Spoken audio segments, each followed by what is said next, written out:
예수 그리스도의 이름으로 기도하옵나이다. 아멘. 할렐루야. 오늘 이 시간 이 자리에 오신 여러분 모두를 주의 이름으로 축복합니다. 오늘 이 자리에 여러분의 발걸음을 인도해 주신 분도 성령님이심을 여러분 인정하시기 바랍니다. 내가 내 의지에 따라서 이곳에 왔을 수도 있죠. 그렇게 생각할 수 있습니다. 그러나 사실 그 마음마저도 주장하시는 분은 성령이시라고 하는 사실을 여러분 기억하시고 늘 성령님께 여러분의 인생을 맡기면서 나아가시는 여러분 될 수 있기를 바랍니다. 오늘도 이 금요 성령 집회가 성령께서 운행하시고 성령께서 우리 한 사람 한 사람의 마음을 주장하시는 그런 집회가 될 수 있기를 바랍니다. 제가 늘 실시간 예배를 이렇게 확인한다고 그랬죠. 채팅창에 들어와 있는 분들을 제가 확인을 합니다. 우리 사모님, 김은지 사모님, 그리고 이신홍 권사님, 조성임 권사님, 황금순 집사님, 제가 확인했습니다. 오늘 여러분 늘 예배 중심적인 삶을 살아가기에 우리가 그렇게 마음을 정하시고 살아가는 여러분 될 수 있길 바랍니다. 예배 하나님 가장 기뻐하시는 우리 행위예요. 우리 인간이 하나님 앞에 돌릴 수 있는 최고의 행위가 바로 예배입니다. 하나님이 기뻐하시는 것들로 가득 차 있기 때문에 그렇습니다. 더더구나 이 시대 속에서 우리가 기도하지 아니하고는 우리의 믿음을 지켜나갈 수 없어요. 이 시대에 얼마나 많은 것들이 우리를 유혹하고 또 우리의 믿음을 쓰러뜨리려고 하고 있습니까?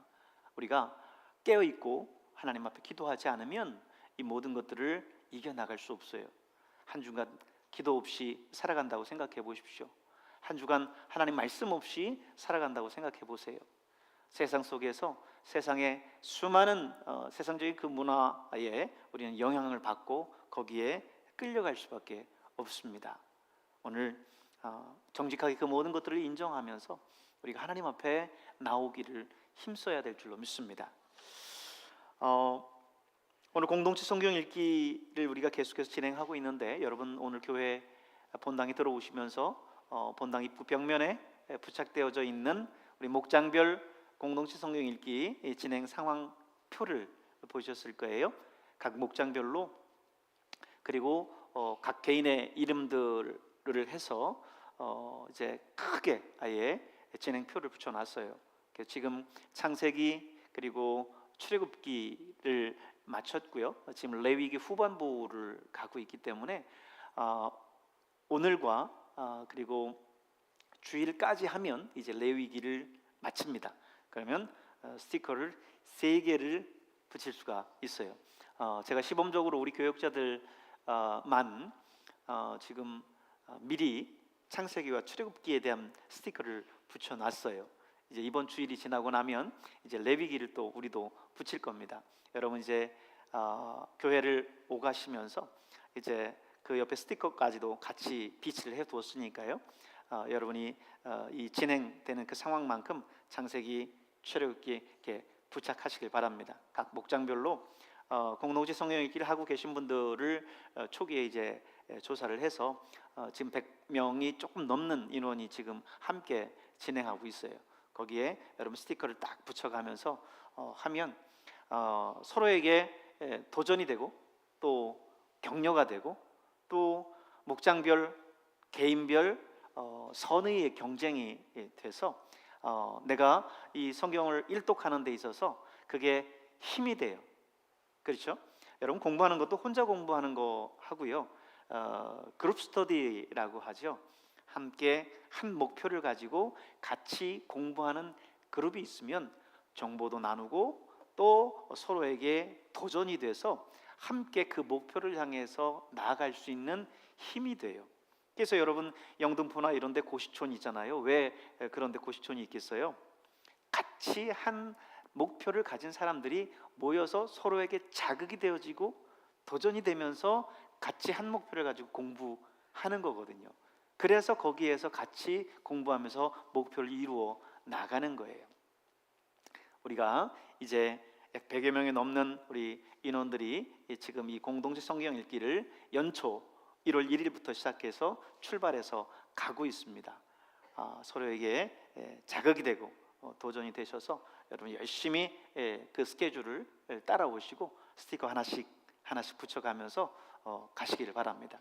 예전에 저는 주일학교가 기억이 나요. 물론 저는 주일학교 뭐라고 할까요? 다니지 못하고 저는 학생 때 예수 믿었기 때문에 주일학교는 거의 검정고시 패스한 것처럼 패스를 했지만 학생 때에도 이 날짜별로 포도송이에다 스티커를 붙이면서 다녔었던 기억이 나요. 그래서 그 포도송이에다 하나 스티커를 붙여가면서 포도송이 전체를 완성해 나가는 게 그게 그렇게 별거 아닌데도 불구하고 열심히 그거 붙이려고 노력하면서 다녔던 그런 기억이 납니다. 여러분 성경 열심히 읽으시면서 그 스티커 뭐가 되겠어요? 그런데 그 스티커 하나하나 여러분 붙여가면서 열심히 하시길 바랍니다. 여러분 개인도 열심히 하시고 또 여러분이 속한 목장도 다른 목장에 비해서 우리 목장이 더 열심히 하나님 앞에서 다른 건 몰라도 신앙만큼은 이렇게 하나님이 기뻐하시는 것만큼은 뒤처질 수 없지요. 그래서 우리 목장이 더 열심히 나가겠다 이렇게 다짐하면서 여러분 스티커 붙여가면서 우리 성경 읽기 따라 가시기를 바랍니다. 오늘 공동체 성경 읽기 이제 레위기 24장과 25장의 본문의 말씀을 가지고 함께 말씀을 우리가 볼 텐데요.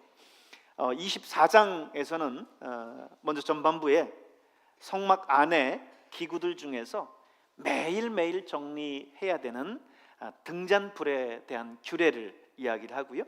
또 일주일에 한 번씩 교체해서 정리해야 되는 진설병에 대한 규례를 다루고 있어요.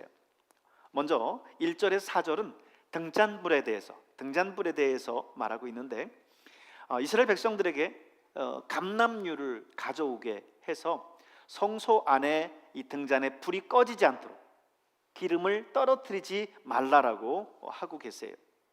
그리고 제사장에게는 그 등잔을 저녁부터 아침까지 정리하도록 그렇게 규정하고 있어요.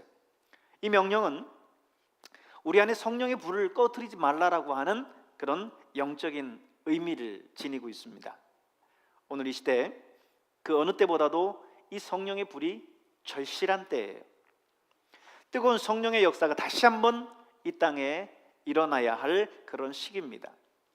현대사회를 우리가 다원주의 사회라고 하지요. 무신론이 팽배합니다. 물질과 과학 만능주의 사회를 살아가고 있어요. 그러다 보니까 하나님에 대한 신앙들이 무너지고 있습니다. 믿지 않는 사람들만이 아니라 교회를 다니고 또 신앙생활을 한다고 하는 사람들조차도 하나님에 대한 그 존재를 믿지 못한 채 그저 형식적이고 그저 지금껏 해왔었던 습관적인 그런 신앙으로만 다니고 있는 사람들이 많이 있습니다. 그렇기 때문에 그 어느 때보다도 오늘의 이 시대는 우리 안에 성령의 불이 꺼져서는 안 되는 때예요. 오늘 우리 안에 성령의 불길을 계속해서 타오르도록 성령의 기름을 여러분이 늘 부어야 돼요. 그래서 하나님 앞에 늘 기도하십시오. 하나님, 주님의 성령으로 나를 충만하게 채워주십시오. 그래서 성령의 불이 내 안에서 꺼지지 않고 활활 타오를 수 있도록 도와주십시오. 내 불이 그저 간당간당간당 꺼지지 말까 하는 그런 정도가 아니라 내 곁에 있으면 누구든지 그 성령의 불에 정말 번져서 그도 성령 충만해질 수 있는 그런 성령의 뜨거운 불이 내 안에 타오를 수 있도록 하나님 도와주십시오. 이렇게 여러분 기도할 수 있기를 바랍니다. 성경은 우리에게 말씀하시기를 우리의 몸은 성령께서 거하시는 성령의 전이라고 말씀했어요. 그렇죠? 성령의 전이라는 게 뭐 별거 있습니까? 그저 성령의 전이라고 말해놓고 건축물을 지어놓는다고 해서 그게 성령의 전인가요? 그렇지 않아요. 하나님의 성령이 그 안에 거주하셔야 성령의 전인 거예요. 성령께서 오늘 우리 안에 거하시면 우리 육신, 이 몸 자체가 성령의 전임을 여러분 잊지 마십시오. 그러므로 오늘 제사장이 그 성소 안에서 성막 안에서 그 등잔 불을 꺼뜨리지 말아야 됐던 것처럼 오늘 성전인 우리 안에 그 성령의 불을 꺼트리지 않는 여러분 될 수 있기를 바랍니다. 두 번째로는 5절에서 9절까지는 진설병에 대한 규례가 나오고 있어요. 성소의 남쪽에는 등잔불이 있고 성소의 북쪽에는 떡상이 있습니다. 그래서 성막을 들어가는 그 입구에서 본다면 왼쪽 편으로는 등잔불, 오른쪽 편으로는 진설병이 떡상이 있습니다. 그 떡상 위에 누룩이 없는 떡들을 이제 놓는데 그거를 진설병 이렇게 이야기를 해요. 진설병은 두 줄로 가지런히 6개의 떡을 거기에다 진열을 해 놓습니다.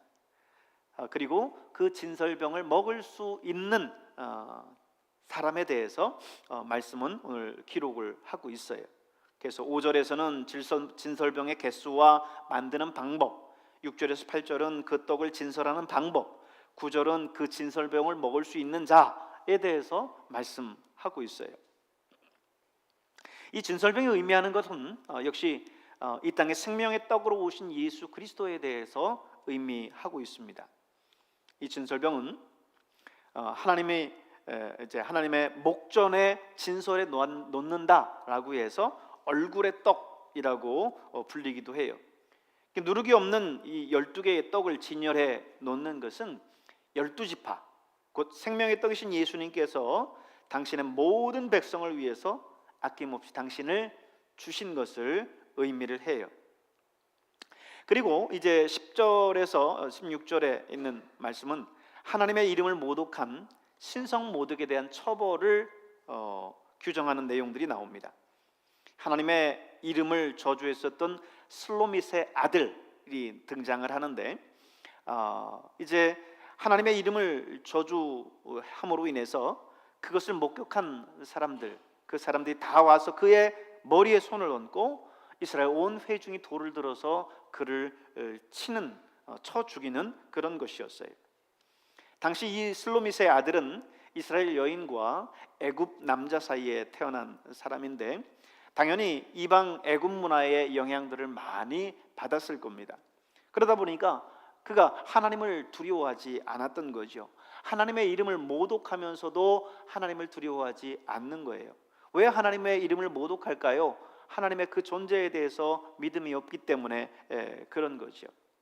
하나님을 우리가 믿고 하나님이 존재한다라고 하는 사실을 우리가 분명하게 확신한다고 하면 어떻게 하나님 앞에서 하나님의 이름을 모독할 수 있고 하나님 기뻐하시지 않는 그런 삶을 담대하게 살아갈 수 있겠습니까? 하나님을 두려워하지 않고 세상 문화에 빠져서 그 문화에 의해서 모든 가치 판단의 기준을 삼고 살아간 사람이기 때문에 그렇게 하나님의 이름을 지금 모독했던 겁니다.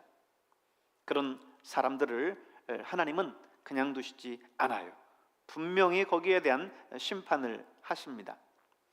오늘 우리가 살아가는 이 세상 역시 많은 사람들이 이 세상의 문화에 심취돼서 하나님의 말씀을 소홀히 하고 또 하나님을 두려워하지 않은 채 살아갑니다.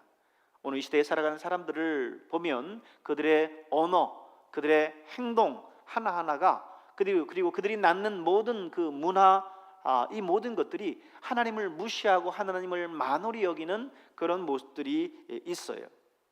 이런 하나님을 업신여기는, 하나님을 모독하는 이 모든 것들은 오늘 슬로밋의 아들을 처벌했던 것처럼, 그렇게 처벌하는 규정이 있었던 것처럼 하나님이 결단코 그것을 좌시하지 않으십니다.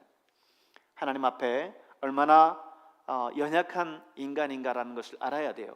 오늘의 시대가 정말 인간이 대단한 존재인 것처럼 여겨지고 넘어지고 개발하고 있는 어떤 과학 문명이 엄청나서 이 우주를 넘어서 이 태양계를 넘어서 위성을 보내고 하는 대단한 것처럼 여겨지지만 우리 인간이라고 하는 것이 얼마나 미약한 존재인가를 우리는 늘 잊지 말아야만 됩니다. 정말 보이지도 않는 이 바이러스에 의해서 수많은 사람들이 무력하게 쓰러지는 그런 모습들을 우리가 보지 않습니까? 이번에 튀르키예에서 여러분 지진을 보세요. 지금 12,000, 15,000 사망자의 수가 막 그렇지 않습니까? 하나님의 그 권능 앞에 아무런 힘도 발휘하지 못하는 게 인간의 모습이에요. 이 자연의 그 재해 앞에서도 어찌하지 못하는 게 인간인 겁니다. 잠깐 제가 지나치면서 봤었던 한 뉴스에 보니까 이 지진이 인간이 만든 원자폭탄의 몇 배라고 이렇게 이야기를 하더라고요. 그 영향 자체가. 그러니 이 자연의 재해 앞에서 이렇게 무력한 인간이 때로는 교만하고 자만해서 자신이 모든 것을 다 할 수 있는 것 마냥 그렇게 살아갈 때가 있습니다. 우리는 늘 우리 하나님 앞에 겸손함을 잊지 말아야 될 것입니다. 25장에서는 안식년과 희년에 대해서 말씀하고 있어요. 안식년 및 희년 제도는 하나님의 안식과 자유정신이 잘 깃들어 있고 또 신앙의 우선순위 그리고 평등 사상이 잘 조화된 법입니다. 한마디로 이 안식년과 희년을 요약하면 제7년 또는 제50년 주기로 해서 생업을 일체 중단하고 한 해 전체를 신앙의 회복의 기회로 삼는 겁니다. 그리고 그동안 얽혀 있었던 경제적이고 사회적인 모든 불평등들을 원점으로 회복시키는 그런 하나님께서 규정한 의무 사항이었어요. 하나님도 6일 동안 창조하시고 제7일에 안식하셨잖아요. 이 안식일의 정신의 확대가 안식년입니다. 6년 동안 일하고 제7년에는 쉬는 거죠. 인삼농사도 보면 요즘 제일 좋은 게 6년근 뭐 인삼, 홍삼 뭐 이런 거 나오지 않습니까? 6년근 인삼을 농사하고 나면 그 땅은 더 이상 농사를 할 수 없어요. 작물을 낼 수가 없습니다. 반드시 쉬어야 돼요. 땅의 기운이 지난 겁니다. 그동안 교수들이 보통 6년 동안 강단에서 가르치고 제7년이 되면 가르치는 일들을 좀 중단하고 해외나 다른 학교에 가서 공부하고 연구하는 일들에 집중하도록 했어요. 선교사들도 안식년이 되면 본국으로 돌아와서 이제 쉼의 시간, 재충전의 시간들을 갖습니다.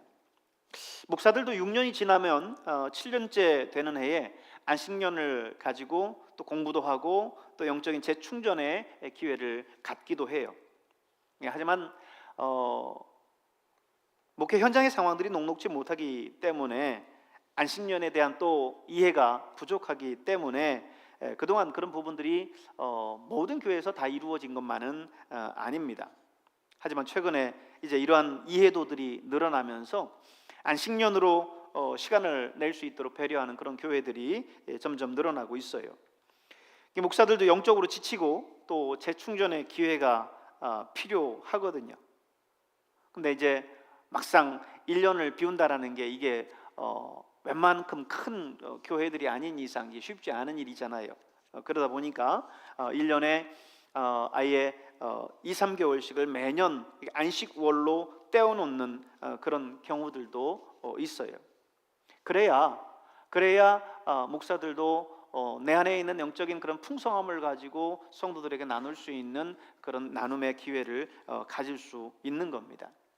마치 이제 우물물이 다 말라 있는데 그 안에서 물을 내려고 막 흙탕물을 퍼내듯이 막 퍼내는 그런 모습과 같은 말씀으로 우리가 이때 있게 된다면 목사도 괴로움이요 또 그 말씀을 듣는 성도들도 얼마나 큰 괴로움이고 힘듦이겠어요. 하나님은 이 땅의 모든 그 원리 자체를 그렇게 만들어 놓으셨습니다. 6일 동안 창조하시고 제7일에 쉬셨던 것처럼 사람도 자연도 그렇게 쉼의 시간을 갖도록 명령하셨어요. 그런 원리들을 가지고 하나님께서 우리에게 안식일, 안식년, 희년이라고 하는 이 놀라운 원리를 제공해 주셨습니다. 오늘 레위기 24장, 25장에 있는 이 말씀들을 우리 그러한 내용들을 가지고 함께 보도록 하겠습니다.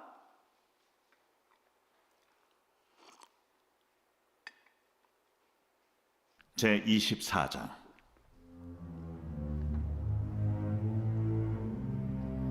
여호와께서 모세에게 말씀하여 이르시되 이스라엘 자손에게 명령하여 불을 켜기 위하여 감람을 찌어낸 순결한 기름을 4개로 가져오게 하여 계속해서 등잔불을 켜둘지며 아론은 해마간 증거궤 휘장 밖에서 저녁부터 아침까지 여호와 앞에 항상 등잔불을 정리할지니 이는 너희 대대로 지킬 영원한 규례니라. 그는 여호와 앞에서 순결한 등잔대 위에 등잔들을 항상 정리할지니라.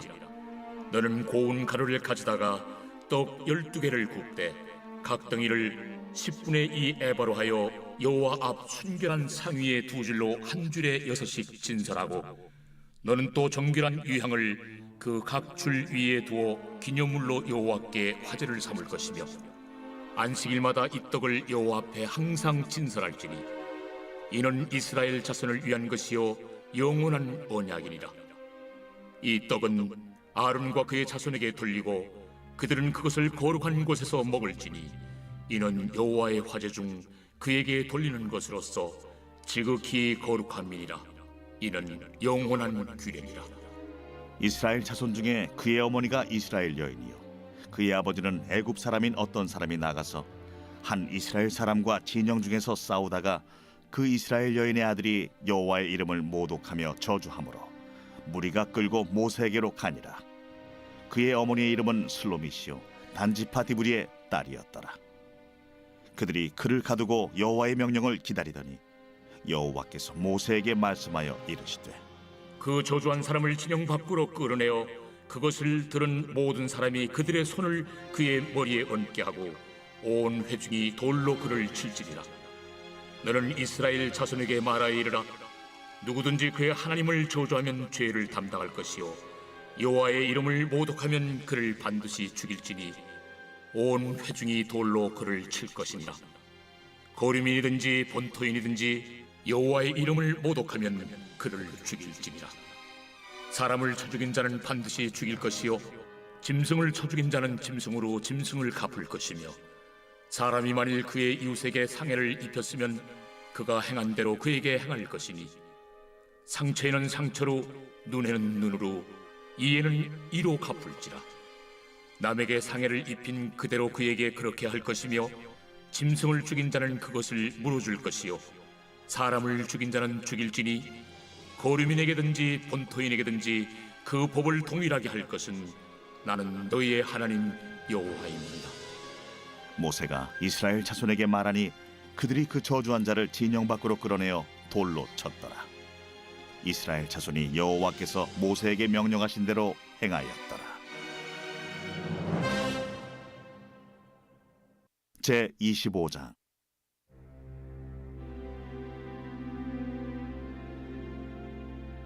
여호와께서 시내산에서 모세에게 말씀하여 이르시되 이스라엘 자손에게 말하여 이르라. 너희는 내가 너희에게 주는 땅에 들어간 후에 그 땅으로 여호와 앞에 안식하게 하라. 너는 6년 동안 그 밭에 파종하며 6년 동안 그 포도원을 가꾸어 그 소출을 거둘 것이나 7째 해에는 그 땅이 쉬어 안식하게 할지니 여호와께 대한 안식이라. 너는 그 밭에 파종하거나 포도원을 가꾸지 말며 네가 거둔 후에 자라난 것을 거두지 말고 가꾸지 아니한 포도나무가 맺은 열매를 거두지 말라. 이는 땅의 안식년임이니라. 안식년의 소출은 너희가 먹을 것이니 너와 네 남종과 네 여종과 네 품꾼과 너와 함께 거류하는 자들과 네 가축과 네 땅에 있는 들짐승들이 다 그 소출로 먹을 것을 삼을지니라. 너는 7 안식년을 계수할지니 이는 7년이 7번인즉 안식년 7번 동안 곧 49년이라.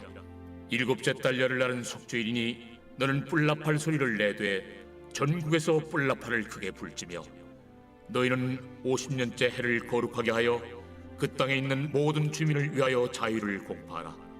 이 해는 너희에게 희년이니 너희는 각각 자기의 소유지로 돌아가며 각각 자기의 가족에게로 돌아갈지며 그 50년째 해는 너희의 희년이니 너희는 파종하지 말며 스스로 난 것을 거두지 말며 가꾸지 아니한 포도를 거두지 말라. 이는 희년이니 너희에게 거룩함이니라.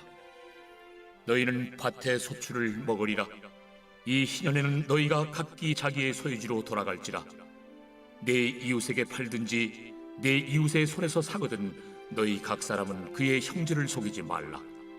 그 희년 후에 연수를 따라서 너는 이웃에게서 살 것이요 그도 소출을 얻을 연수를 따라서 내게 팔 것인즉 연수가 많으면 너는 그것의 값을 많이 매기고 연수가 적으면 너는 그것의 값을 적게 매길지니 곧 그가 소출의 다소를 따라서 내게 팔 것이라. 너희 각 사람은 자기 이웃을 속이지 말고 내 하나님을 경외하라. 나는 너희 하나님 여호와이니라. 너희는 내 규례를 행하며 내 법도를 지켜 행하라. 그리하면 너희가 그 땅에 안전하게 거주할 것이라. 땅은 그것의 열매를 내리니 너희가 배불리 먹고 거기 안전하게 거주하리라. 만일 너희가 말하기를 우리가 만일 7째 해에 심지도 못하고 소출을 거두지도 못하면 우리가 무엇을 먹으리요 하겠으나 내가 명령하여 6째 해에 내 복을 너희에게 주어 그 소출이 3년 동안 쓰기에 족하게 하리라. 너희가 8째 해는 파종하려니와 묵은 소출을 먹을 것이며 9째 해에 그 땅에 소출이 들어오기까지 너희는 묵은 것을 먹으리라. 토지를 영구히 팔지 말 것은 토지는 다 내 것임이니라. 너희는 거류민이요 동거하는 자로서 나와 함께 있느니라. 너의 기업의 온 땅에서 그 토지 무르기를 허락할지니 만일 내 형제가 가난하여 그의 기업 중에서 얼마를 팔았으면 그에게 가까운 기업 물을 자가 와서 그의 형제가 판 것을 물을 것이요 만일 그것을 물을 사람이 없고 자기가 부유하게 되어 물을 힘이 있으면 그 판 해를 계수하여 그 남은 값을 산 자에게 주고 자기의 소유주로 돌릴 것이니라. 그러나 자기가 물을 힘이 없으면 그 판 것이 희년에 이르기까지 산 자의 손에 있다가 희년에 이르러 돌아올지니 그것이 곧 그의 기업으로 돌아갈 것이니라.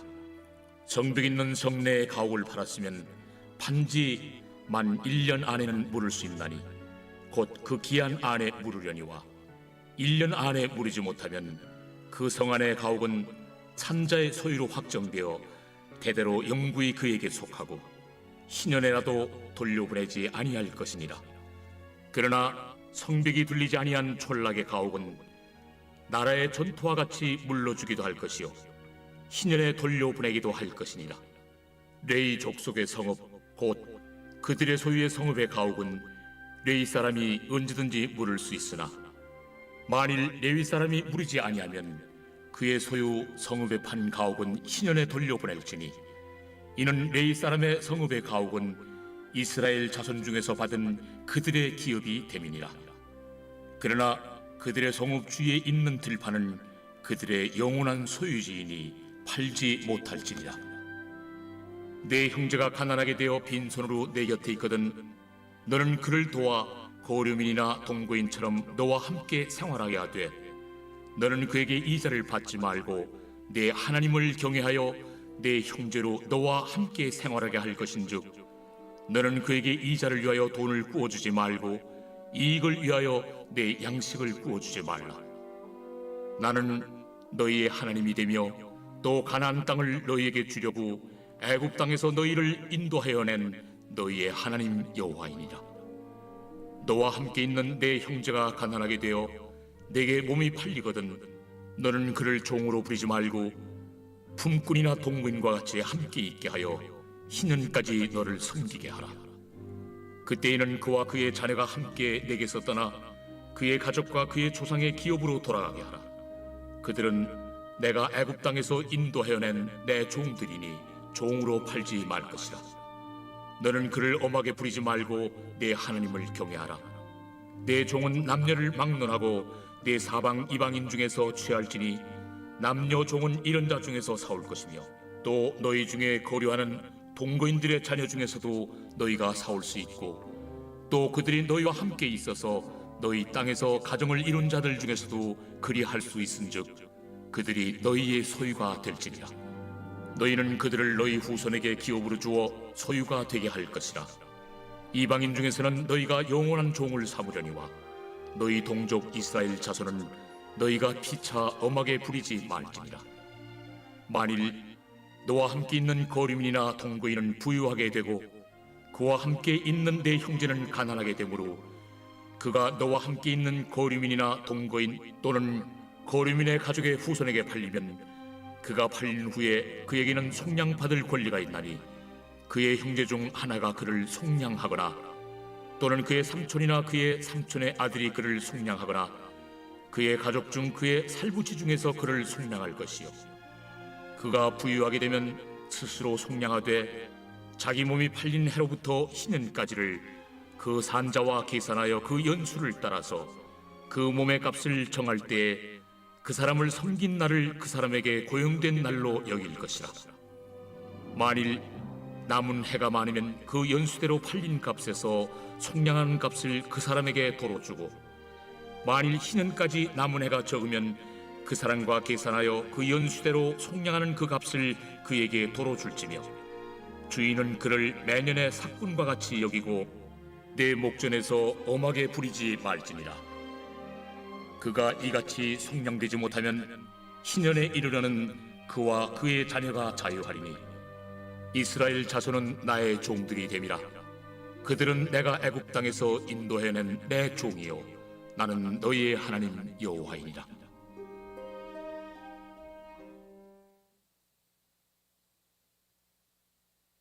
제2권 제42편 고라 자손의 마스길 인도자를 따라 부르는 노래.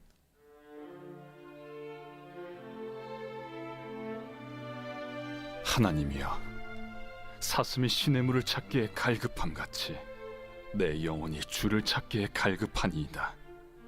내 영혼이 하나님 곧 살아계시는 하나님을 갈망하나니 내가 어느 때에 나아가서 하나님의 얼굴을 배울까?